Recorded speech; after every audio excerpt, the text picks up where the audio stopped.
definir critérios objetivos, aqui passando os olhos rapidamente, mas eu ainda acho que a gente precisava ter um diálogo maior, escola e conselho, com relação a esses critérios, tanto critérios para formação da prática, para aceitação dessa prática pelo defensor, quanto critérios de avaliação dessa prática.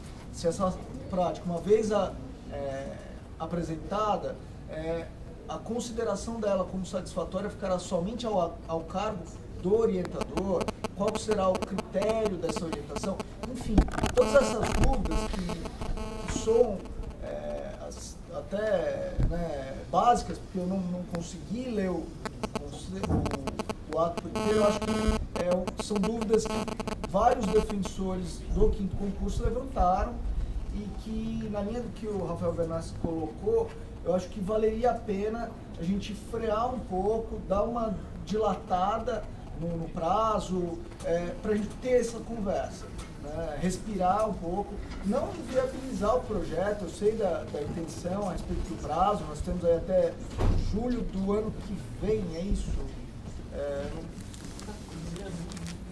Mas é isso, junho, julho do outro ano, porque eles entraram em fevereiro. Né, eu acho que valeria então a pena, de repente, fica a critério da escola, acho que a escola tem que nem responder agora, mas pensar, fica a critério, mas eu entendo que valeria o diálogo. Né? São dúvidas que podem complicar até a apresentação de boas práticas.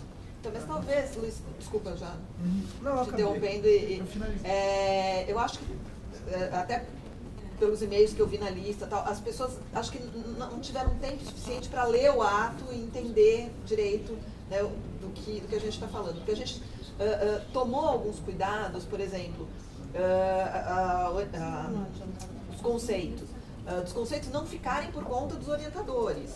Então, a competência de avaliar o defensor é da escola. Então, foi uma coisa que a gente discutiu. Fica muito complicado a gente delegar isso ao orientador, né, que é um defensor e que vai ter ali a atribuição, né, o peso de falar, não, esse projeto é insatisfatório. Isso é uma atribuição da escola. Então, isso quem vai fazer é a escola. Né? O que o orientador vai fazer, vai falar, olha, ele apresentou o cronograma tal, cumpriu, se esforçou. Nós pegamos defensores voluntários, né? Justamente para que houvesse um envolvimento. A gente não quis envolver. Não, ainda não. Foi publicado para eles. A gente foi publicado para os defensores que quiserem ser. Não, a gente escolheu. A gente escolheu orientadores voluntários em cada área, que não vão receber nada, que toparam fazer exatamente pelo pioneirismo do projeto, enfim. E sem qualquer contraprestação, sem nada, porque acharam que valeria a pena participar. Mas a ideia é essa, que os orientadores, eles digam só com base nesses critérios se cumpriu o cronograma, se o projeto está vinculado às atividades, às atribuições institucionais, enfim. E a escola, a partir disso, então, vai fazer a avaliação. Né? E mais uma vez, independente de atingir o resultado final, que pode ser que por motivos alheios à vontade do defensor ele não tenha conseguido. Então, a ideia da escola realmente é avaliar se a pessoa saiu da sua sala, do seu gabinete, se engajou na ideia e se esforçou para aquilo se realizar. A ideia é essa. Né? E acho assim, repito, todos os defensores que estão tendo algum tipo de dificuldade com prazo, com alguma coisa, estão entrando em contato com a gente está tentando adequar. Acho que é um pouco por aí. Peraí, só mais algum escrito para este assunto?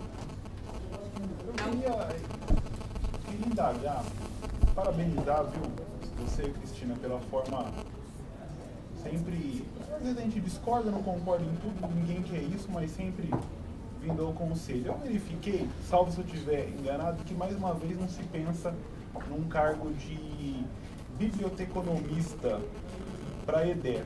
O que, olha, ter uma escola com fins acadêmicos, com fins profissionais, sem esse tipo de profissional, eu sei que não é culpa sua, eu sei que não é culpa da direção, para mim um grande desprezo à escola. Nós temos aí, tenho insistido há anos, nós gastamos um dinheiro violento com IBCCRIM, com boletim, com isso, com aquilo. Se eu quiser hoje encontrar nos boletins do IBCCRIM, que a escola comprou para mim, um texto sobre a proporcionalidade da restrição da liberdade provisória no crime de tráfico de entorpecentes, certeza que tem algo desse naipe, mas eu não vou encontrar. Por que eu não vou encontrar? Porque eu não tenho um profissional para isso. A EDEP nem precisaria comprar a coletânea de jurisprudência para todos os defensores públicos. Bastaria ter, como as demais escolas possuem, uma biblioteca centralizada, única, com um profissional que faça essa catalogação, óbvio, e, a pedido do colega, encaminha o texto preciso digitalizado. Isso existe há 10 anos nas outras carreiras. Agora, é preciso que a gente reflita, a gente coloca cargo dos agentes da defensoria interdisciplinar em todas as áreas. A gente traz sociólogo, filósofo, coloca em todas as áreas, mas esse bendito biblioteconomista, ninguém lembra, ninguém pensa, gastamos aí ao arrepio, né, da lei de improbidade administrativa, que é decantada e cantada pela administração, e não buscamos um profissional para catalogar. Ou seja, estamos, na verdade, gastando, além de dinheiro, o conhecimento dos defensores públicos que poderia ser aproveitado. Mas certamente vai ser a última vez que vão ouvir isso na escola, porque meu mandato vem se encerrando e nenhum outro conselheiro certamente vai lembrar disso, mas eu peço que os demais conselheiros, os servidores, porque isso também serve aos servidores, venham aqui pedir esse cargo. Quanto ao projeto social, ele de fato, não sei se os conselheiros conseguiram verbalizar isso, mas no primeiro momento ele causa uma surpresa na gente no formato. Eu tenho, como falei daquela última vez que você veio aqui, que eu tenho dúvidas sinceras sobre a pertinência do projeto dentro das atribuições funcionais. Mas vamos dizer que nós venhamos a superar isso, não se coloca, não sei se os colegas verificaram dessa maneira, o que se exige hoje do defensor público de todos os lados é uma sobrecarga de trabalho que ninguém questiona. Eu fico imaginando, se eu tivesse que fazer esse projeto, em qual momento eu iria desenvolver este projeto social. Hoje, particularmente, os colegas não possuem, aqueles que atuam no chão da triagem, vamos dizer assim, tempo para elaborar eles não conseguem escrever nenhuma linha de artigo científico, nada além do que a gente consegue fazer no trabalho. Quem escreve alguma coisa consegue fazer o trabalho para otimizar o tempo. Eu, infelizmente, essa capacidade ainda não tenho, posso não estar trabalhando de maneira otimizada. Como os colegas, como a EDEP propõe, para que os colegas possam efetivamente apresentar um projeto comprometido com eficácia. Porque eu tenho certeza que a EDEP não bolou um projeto para ser mais uma norma para inglês verificar que ela existe. A EDEP propõe um afastamento do colega dentro de um dia para realizar esse projeto. Os colegas hoje, isso partindo do pressuposto de que é legal, a EDEP tem competência de que é pertinente, claro.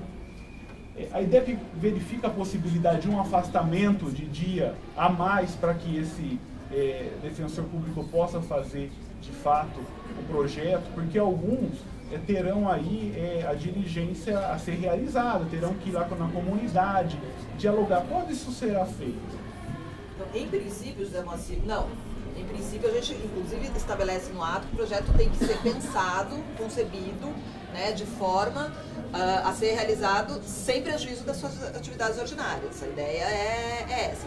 Por isso, a ideia de que seja algo a ser desenvolvido em um ano, com um prazo bastante, né, grande e que não seja algo mirabolante, que quando a pessoa pense no projeto já pense que vai ter que ser desenvolvido junto com as suas atribuições.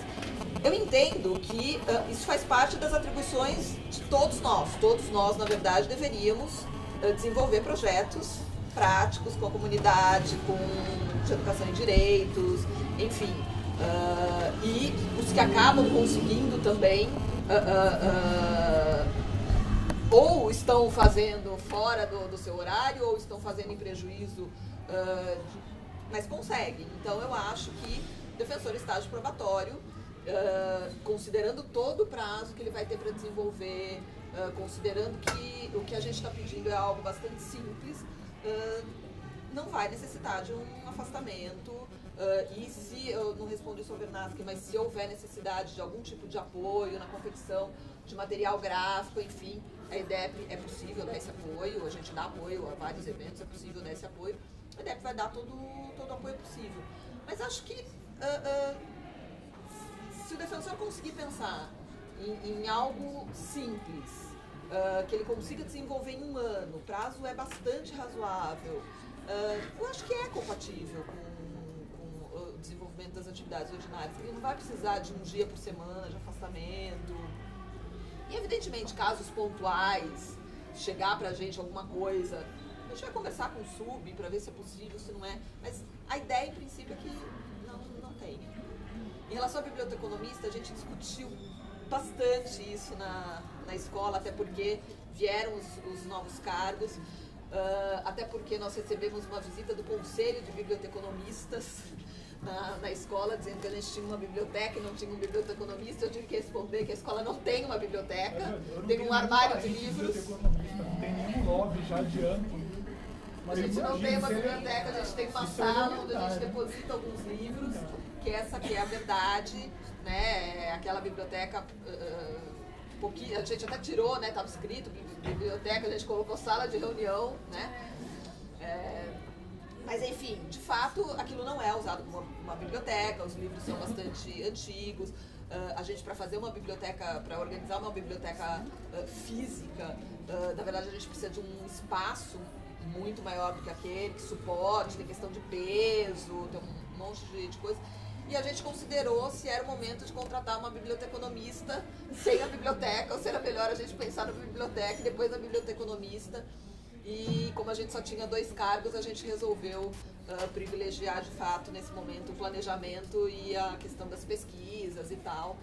Mas é algo que está no horizonte, a Elaine falava muito disso também, é algo que está no horizonte aí, provavelmente vai ficar para o próximo diretor.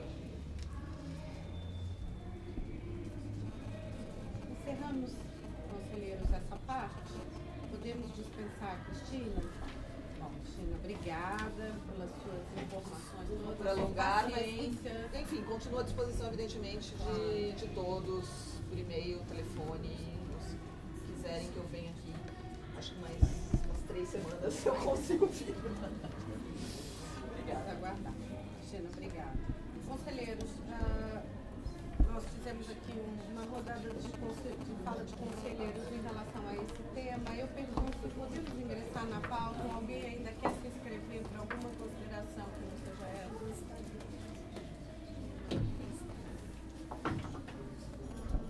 Pode falar.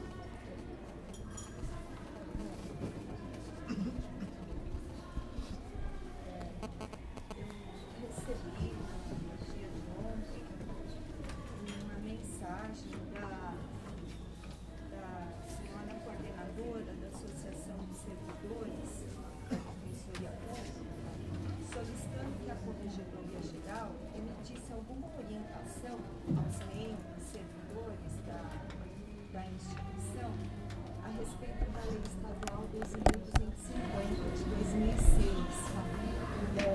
que trata da vedação do assédio moral no âmbito da administração pública direta e indireta, fundações e autarquias.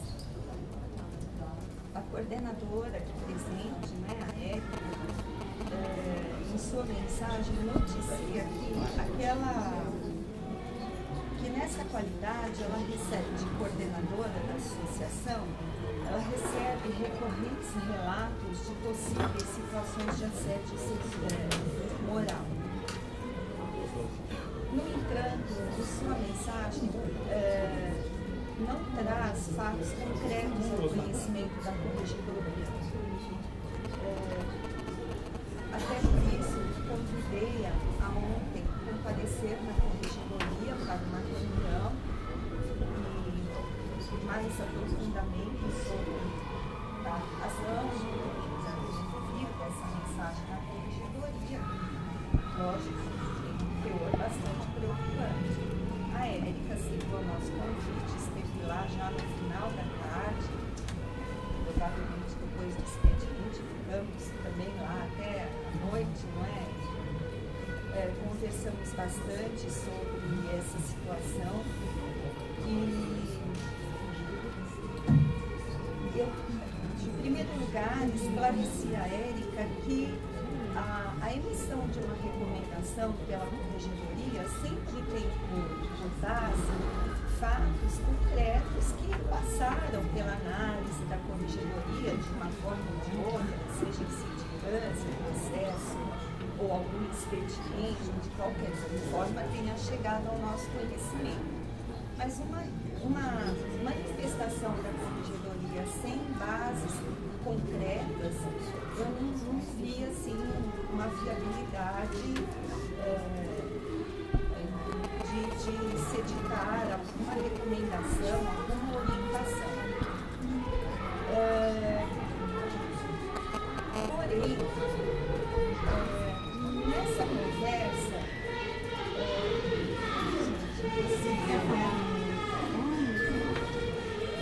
vocês estão ouvindo? Não. Essa?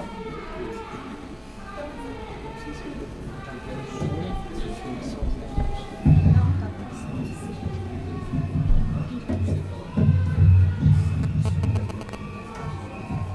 nessa conversa, sem especificar nomes, fatos, enfim, foi informado à corregedoria que as situações são as mais diversas possíveis, envolvendo defensores, servidores, ex-servidores, não é? Comissionados e concursados, diretores e oficiais, e nessa relação até incluiria defensores e estagiários. Como repetidamente a corregedoria faz aqui, vou fazê-lo novamente, e no sentido de advertir não só os defensores como os servidores sobre o dever de urbanidade, porque em alguns âmbitos aí, em alguns pontos do estudo do assédio moral no ambiente de trabalho, nós vemos que a conduta que caracteriza esse assédio moral está muito ligada a deveres do servidor público. Eminentemente o dever de urbanidade, o dever de cooperação, previsto este no Estatuto do Funcionário Público Civil, aplicável aos defensores e servidores da Defensoria Pública de forma subsidiária. Então, eu não resumo só no dever de urbanidade, mas eu acho que o dever de urbanidade, de cooperação,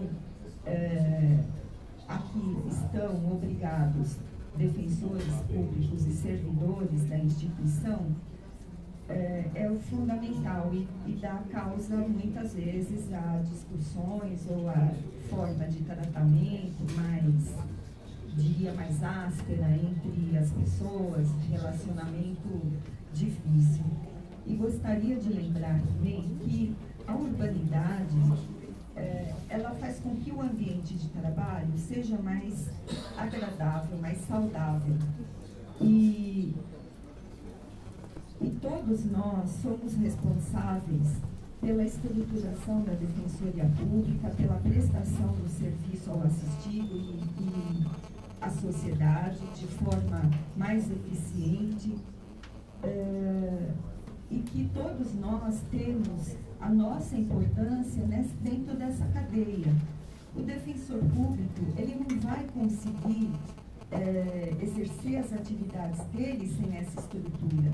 O servidor também está ali com o dever de oferecer essa estrutura, esse apoio para o defensor público. Então, é uma relação, eu quero dizer, de, como se diz, de uma via de mão dupla. Todos nós somos importantes para o resultado final. Tanto o defensor quanto o servidor, no âmbito dos servidores, seja ele agente de defensoria, seja oficial, seja comissionado, concursado, enfim.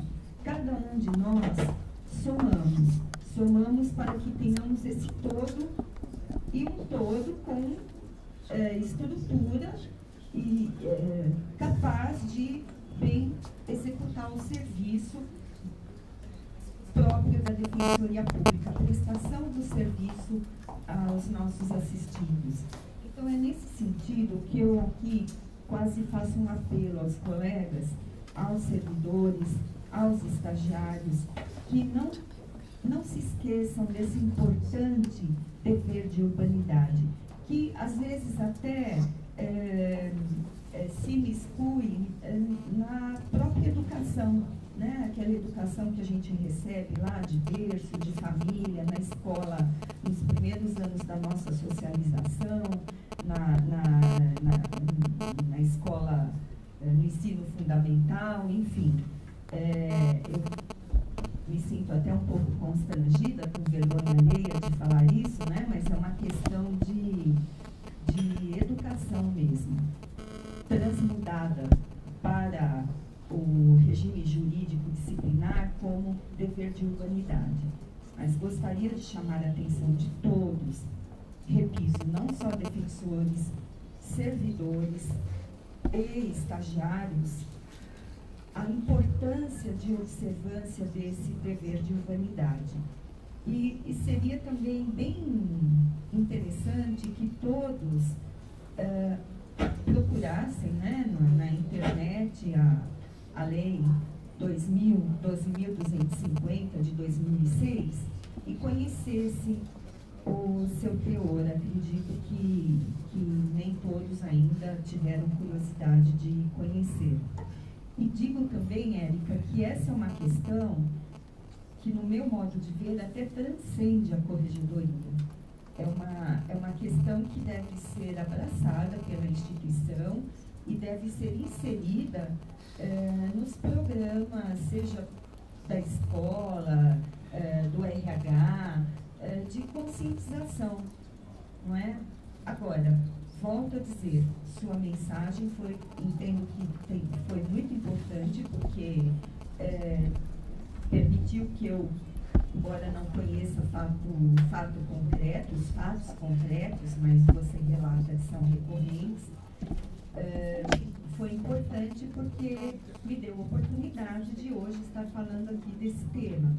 Mas, como disse, transcende a atribuição da corregedoria, não é? Que, como disse, pode ser até posterior, por meio de uma recomendação, mas acho que a importância fundamental é que seja colocado o tema como um tópico a ser discutido em cursos de formação, como estávamos discutindo até agora, né? Os cursos de formação, de estágio probatório, de servidor, de defensor, mas de servidor também, curso de acolhimento a estagiários, enfim. Acho que é um caso que tem uma dimensão um pouco maior do que se apresenta, conforme conversamos ontem longamente. Acho que... e lembra também que essa questão está intimamente ligada, né, às nossas propostas aí do Código de Ética, que não tem como público-alvo somente os defensores, mas servidores da instituição também. acho que é o que eu tinha a dizer. Obrigada, senhora presidente. Obrigada. Não precisa do microfone. Só para por ensejo da participação da escola, só dar uma notícia aqui à instituição. Lembro que no ano período que eu passei lá no MJ, a Defensoria promoveu, a escola promoveu um encontro muito produtivo aqui no auditório da Defensoria Pública a respeito do reconhecimento pessoal, que é um drama que os defensores públicos criminais enfrentam no processo criminal. E a EDEP trouxe aqui uma especialista, uma pós-graduada, professora de psicologia da Universidade PUC do Rio Grande do Sul, para trazer informes a respeito disso. E ela fez uma exposição sensacional e foi ladeada pelo nosso colega Mário Henrique de Tício. Naquela oportunidade, se tirou desse encontro promovido pela EDEP uma minuta de anteprojeto de lei que traria modificações e melhorias no que diz respeito à defesa criminal, estabelecendo algumas regras hoje facultativas, tornando-as obrigatórias e ensejando eventual nulidade se não observadas. Esse projeto que começou com o estudo aqui, virou um projeto de lei hoje. Tudo bem que nós tivemos uma força aí em razão de fatos acontecidos com aquele ator da Globo que foi vítima de um reconhecimento absolutamente infundado, e esse projeto que foi trabalhado e teve origem aqui, foi apresentado pelo deputado Alessandro Molon, do Rio de Janeiro, e hoje é o PL 7213 de 2014, foi apresentado no dia 28. Então, é um avanço, cabe agora à Defensoria auxiliar na tramitação desse projeto, mas eu acho que vale a recomendação da leitura do anteprojeto, porque ele realmente é extraordinário e vai ajudar, inclusive é necessário, talvez, são necessárias algumas adaptações. Eu quero dizer com isso quão importante é o desenvolvimento de algumas atividades, das atividades aqui, especialmente da escola, a embasar esse tipo de movimento. Então, fica só a recomendação de leitura do PL 7213, que tramita na Câmara dos Deputados, e que nós trabalharemos lá juntamente com o nosso colega que hoje está no Ministério da Justiça, para que ele possa também vir a ser aprovado. Lembro só que esse é mais um projeto que nasce da Defensoria, e hoje o projeto de lei, que é hoje convertido em lei, que é a Lei 12.736 de 2012, que estabelece o novo regime da detração penal, que altera o artigo 387, parágrafo 2º do Código, que também é projeto que nasceu aqui na Defensoria Pública. Então, estamos aí povoando o Código de Processo Penal com boas propostas que podem aprimorar a legislação processual penal brasileira. Então, constatamos o acerto da decisão desse Conselho ao deferir o seu afastamento.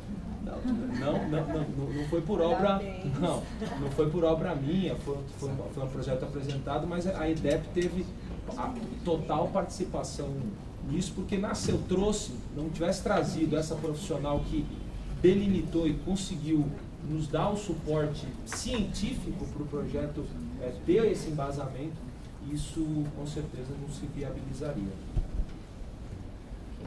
Mais alguém? Eu queria falar. Pois não? Então, eu acho que todos receberam aí o e-mail da Comissão de Prerrogativas da Presidência, né, relativamente a intimações na seara civil, que é feita via núcleo para sessões de julgamento do Tribunal de Justiça. Né. A gente tem uma delegação desse Conselho, a 106/2008, né, o anexo 2, no item 6, foi utilizado em sede de acordo de embargos declaratórios para afastar a necessidade da intimação do defensor natural para a sessão de julgamento. O colega, eu acho que pretendia fazer sustentação oral e mandaram a intimação do julgamento para o núcleo, e o núcleo, acho que endereçou o defensor equivocado, não era o defensor natural. E aí ela perdeu a oportunidade de fazer a sustentação oral. Né? Aproveitando até a presença do Precede aqui, uma reflexão sobre isso, se eventualmente com a implementação do presságio,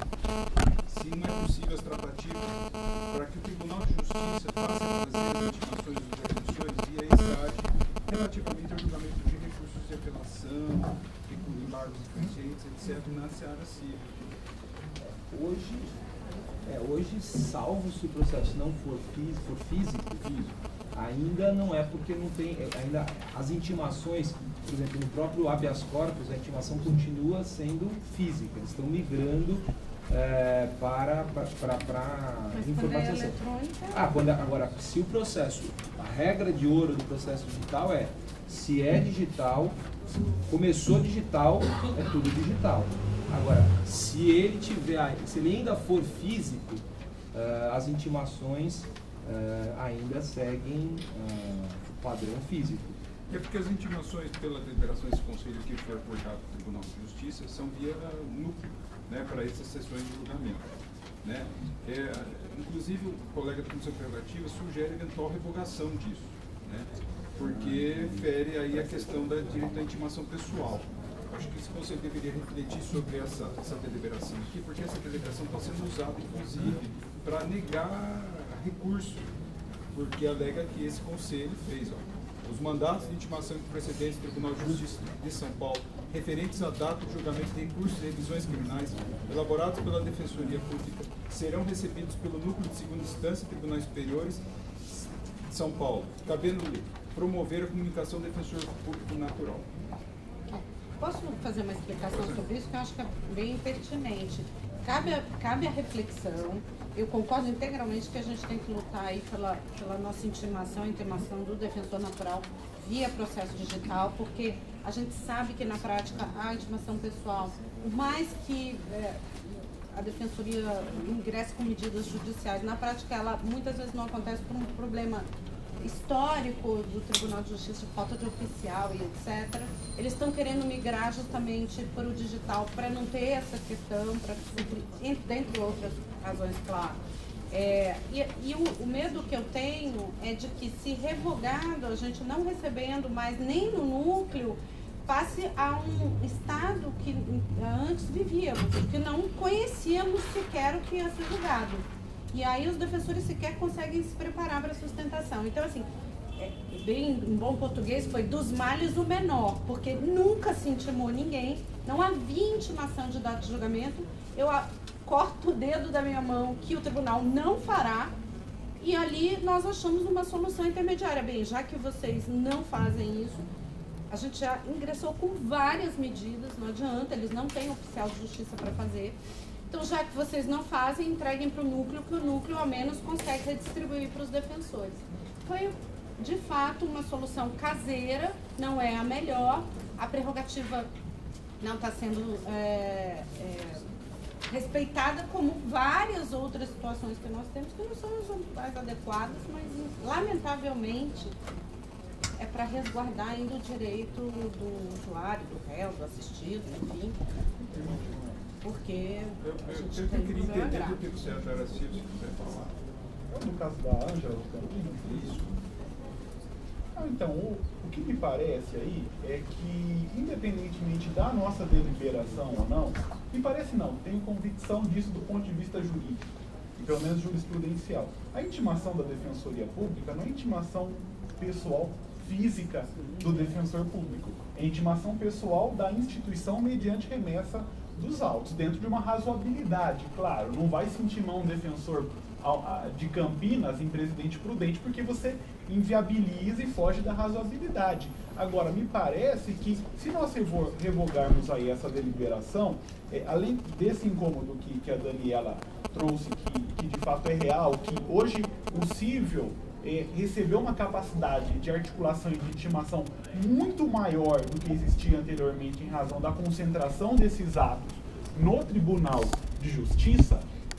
Se nós revogarmos, nós não teremos o efeito que você pretende alcançar, Luciano, porque o STJ, no sentido de como julgado, sempre julgou para o Ministério Público, passou a entender que, para a Defensoria Pública, a intimação se dá mediante entrega dos autos na instituição, com a entrada dos autos na instituição. Então, dificilmente nós vamos conseguir, é claro, alterar o quadro jurisprudencial, determinando que a intimação tem que ser na pessoa física do defensor público signatário. Nós iríamos, ao contrário, pleitear algo que colide com a própria essência única, com a própria unidade da defensoria na federação. O que a gente deve como eu disse, combater intimações que fogem da razoabilidade. Como dizer assim, dou por intimado um defensor público da comarca de São Paulo porque eu encaminhei por equívoco os autos lá para Presidente Prudente. Aí sim. Agora, no caso da Ângela, a intimação dela foi encaminhada para o núcleo de segundo grau porque se cuidava de uma decisão de segundo grau. O que houve, me parece, se houve, foi um equívoco do núcleo ao encaminhar essa intimação para o defensor natural. Mas a defensoria se deu por intimado. Posso fazer uma? Eu, na verdade, tenho a discordar um pouco da fala do conselheiro Moacir, tão somente em exigir do Poder Judiciário uma razoabilidade. Né? Eu acho que me estranha uma deliberação regular externamente. Né? O que a deliberação vai fazer externamente? O TJ vai intimar de acordo com a nossa deliberação ou de acordo com a Lei Complementar 80 e a 988? Né? Embora ela não seja expressa que seja o defensor natural, a interpretação sistemática da nossa lei é que seja o defensor natural. Né? Eu não posso intimar o núcleo e não o defensor natural. Internamente eu posso entender que o núcleo vai receber essas intimações.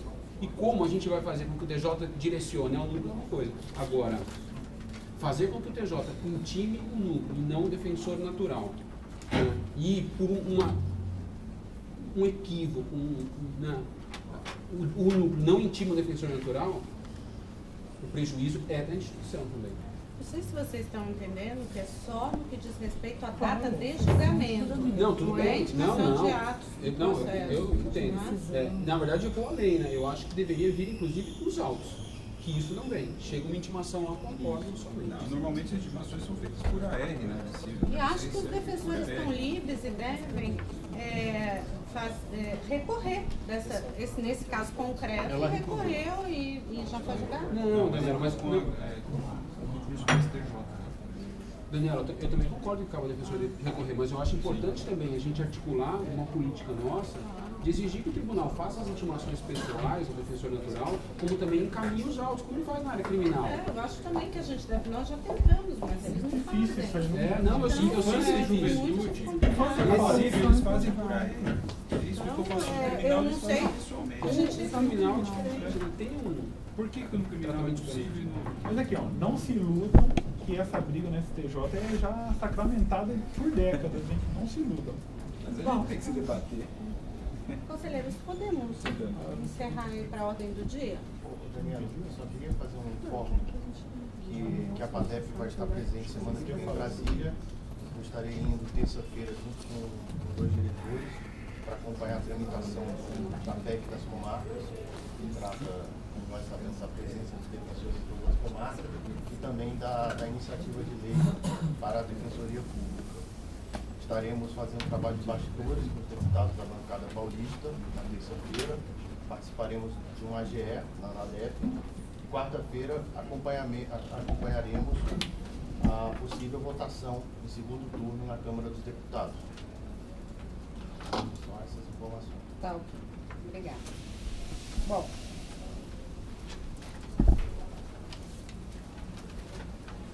Entrando na ordem do dia, é isso, né?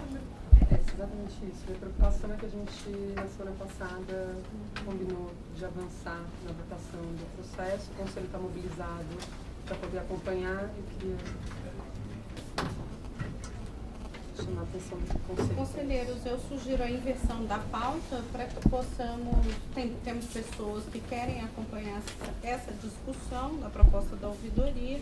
Então, eu vou fazer a inversão da pauta para que essas pessoas possam ter acompanhamento e se liberarem na sequência, se assim entender. Senhora Presidente, Eu propus inversão também depois. eu tenho um pedido de exceção por conta de um afastamento que acabou de chegar. Conselheiros, tudo bem.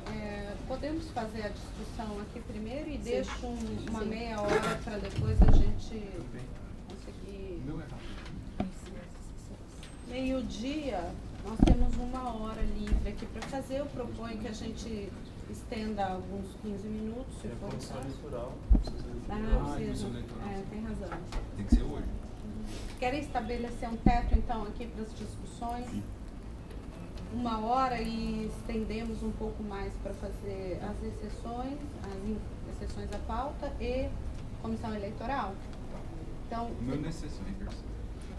15 minutos, então terminamos 1h30 a sessão, encerramos aqui a nossa discussão, se, claro, todos estiverem aptos a julgar, evidentemente, a 1 hora. Podemos combinar dessa maneira? Ok. Então, começamos a discussão do processo.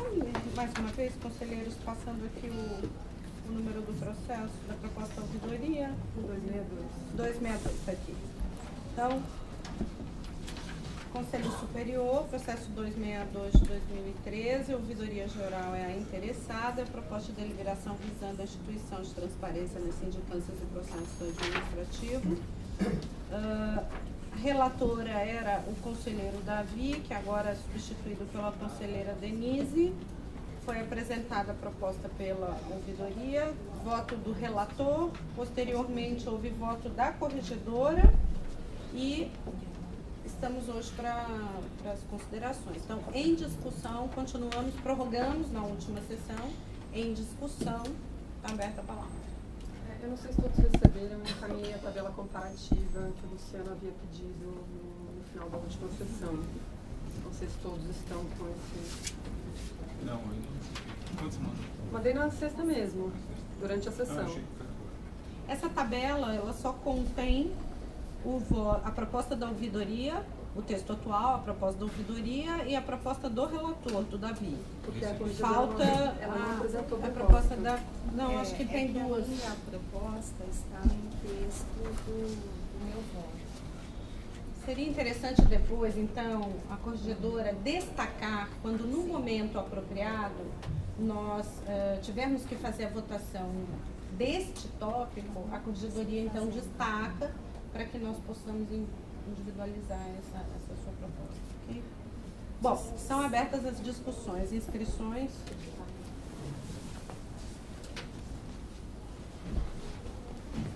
Eu gostaria de me manifestar.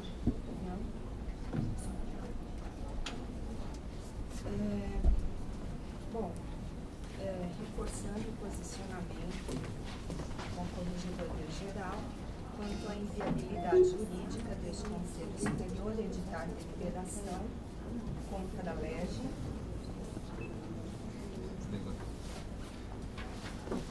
impondo ao Corregedor Geral competência para declarar a publicidade ampla ou restrita nas sindicâncias e processos administrativos disciplinares da Corregedoria, enfatiza a primazia do princípio da legalidade sobre os demais princípios da administração pública, em especial ao princípio da publicidade.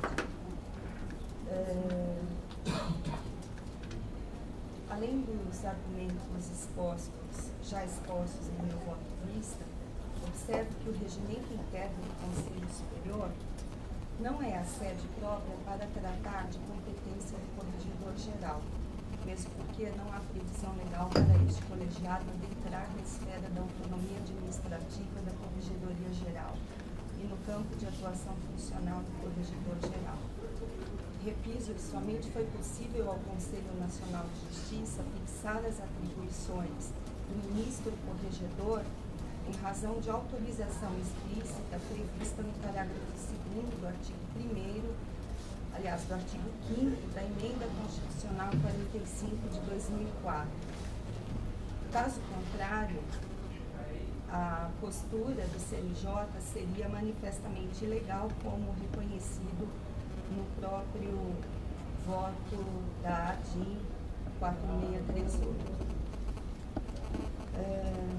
Observo que no longo relatório de atividades apresentado pela Ouvidoria Geral, no qual foi destacada a atuação da Corregedoria Geral da Defensoria Pública, cuja cópia impressa foi entregue a todos os conselheiros deste colegiado, constou que a proposta enviada a este Conselho Superior vinha instruída com parecer jurídico, entre aspas, subscrito pelo integrante do Conselho Consultivo da Ouvidoria Geral, André Ked, nos seguintes termos.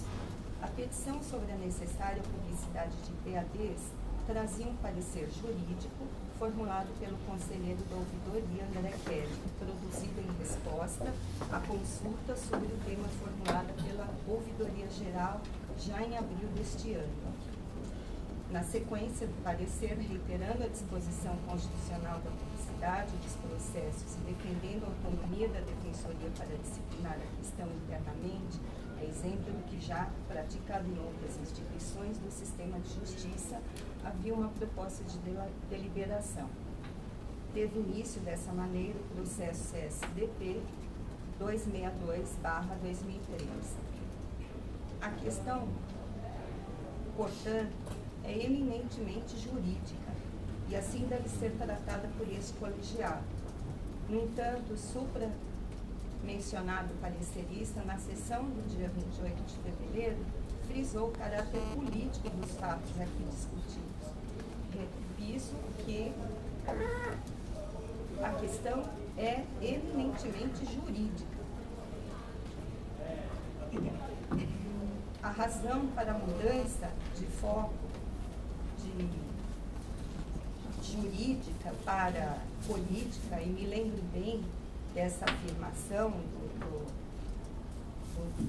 do foco jurídico, porque o conselheiro aqui presente até se referiu que trazia o seu parecer para subsidiar a decisão desta corregedora geral.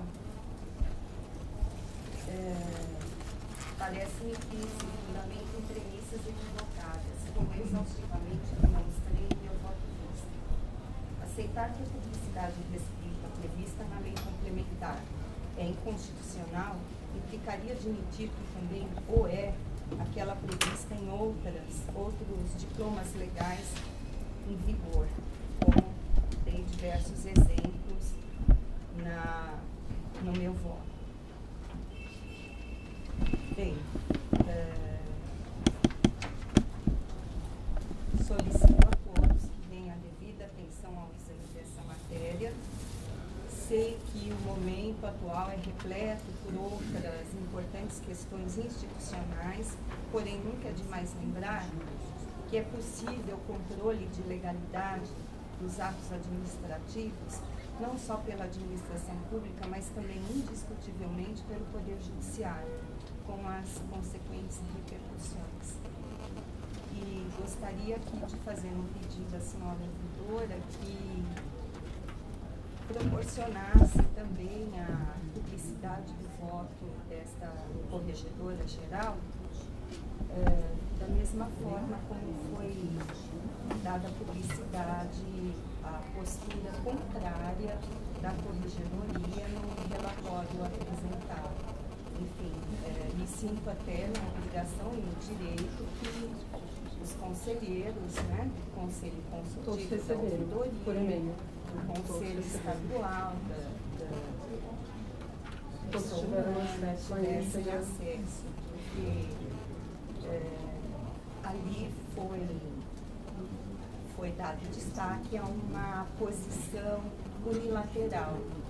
E nós, até diz que o uso do cachimbo faz a vitória, e nós, como somos defensores natos, preservamos bastante o direito ao contraditório, enfim.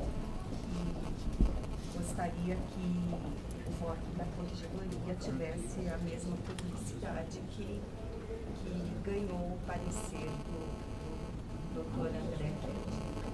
É só isso que eu gostaria de falar. Uma questão só de operacionalização, a gente havia elencado na última sessão 5 pontos sobre os quais os conselheiros haviam apontado a necessidade de maior aprofundamento. Creio que sejam os que estão na tabela.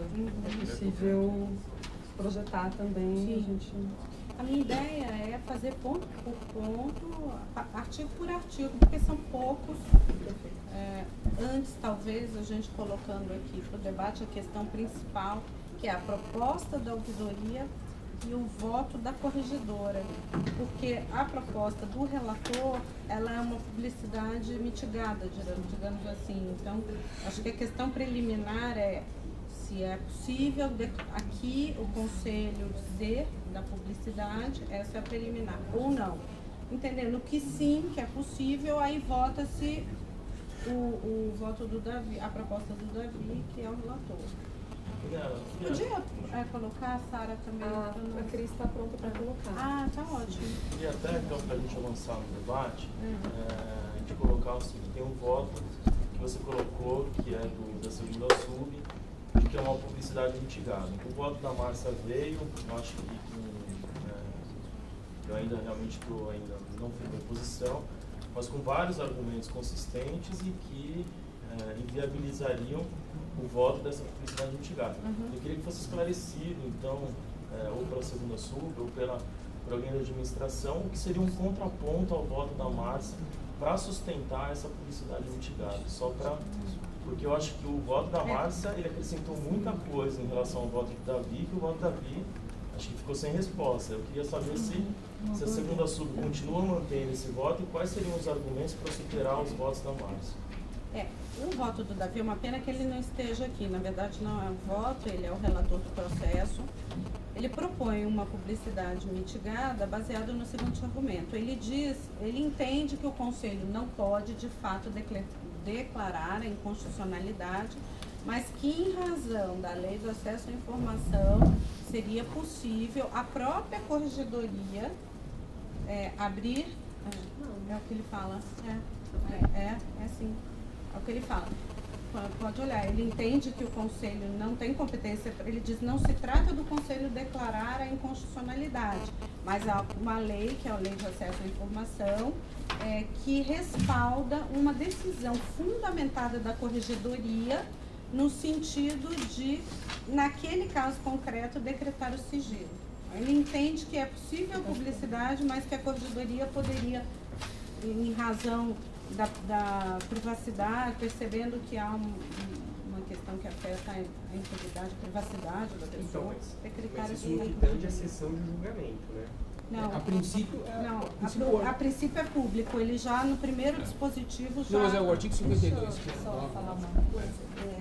E o que eu diverjo nesse ponto, Davi, é que a Lei de Acesso à Informação, ela tem aplicação sim na Defensoria. A Defensoria está sujeita a essa Lei de Acesso à Informação, mas no momento posterior à decisão final sobre o processo. Aí sim, deve haver uma tabela de temporalidade dos documentos, editada ou pelo Defensor Público Geral, ou ato normativo, ou uma deliberação deste Conselho, regulamentando a temporalidade da publicidade dos atos da administração. É esse meu enfoque. Não é que a Defensoria Pública está fora do comando da Lei de Acesso à Informação. Não. Ela